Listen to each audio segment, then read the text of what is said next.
मग पहिल्यांदा बारामतीमध्ये पवार विरुद्ध पवार अशी लढत होताना पाहायला मिळते. सुनेत्रा पवार आणि सुप्रिया सुळे यांच्यात लढत होताना पाहते. कसं पाहताय एकूणच?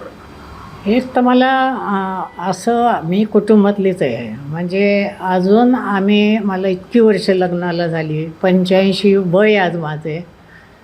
पण मग एन डी पाटलांनासुद्धा माझी आई 7वा मुलगा समजायची. म्हणजे ही एकी आम्ही 4 बहिणी 7 भाऊ.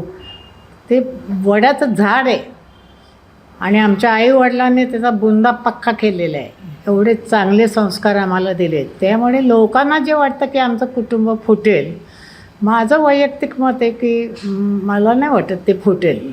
पुन्हा ते एक होतील. तुम्ही एक विचार करा, एन डी पाटील हे वेगळ्या पक्षाचे होते, डाव्या विचारसरणीचं.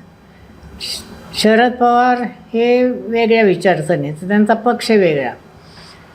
शरद पवार जेव्हा काँग्रेसमध्ये पहिल्यापासूनच होते, शरद पवार काँग्रेसचे, माझे आईवडील शेका पक्षाचे. मग तेव्हा कुटुंब फुटलं का?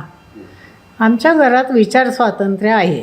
त्यामुळे लोकांना जे वाटतं नाही कुटुंब फुटेल, कुटुंब फुटणार नाही. 101%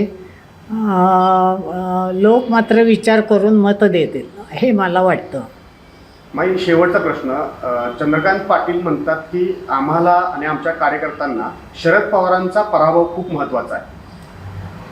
आता शरद पवारांचा पराभव करणं हेच त्यांचं ध्येय हो. खोटं नाट्य आरोप करायचे, वाटेल ते बोलायचं.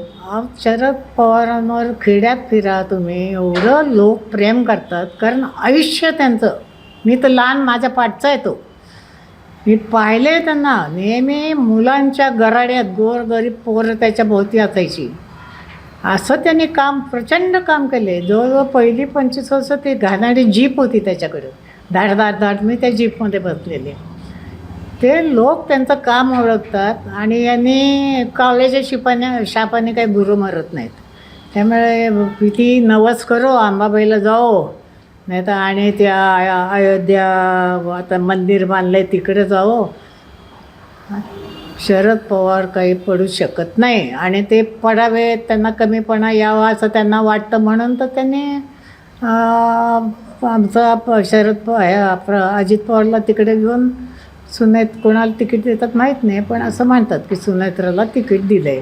तर सुनेत्राचं पराभव झालं जर होणार नाहीच तर शरद पवारांना हरवल्यासारखंच आहे ना, असं त्यांना वाटतं. मला नाही वाटत किंवा लोकांनाही वाटत नाही.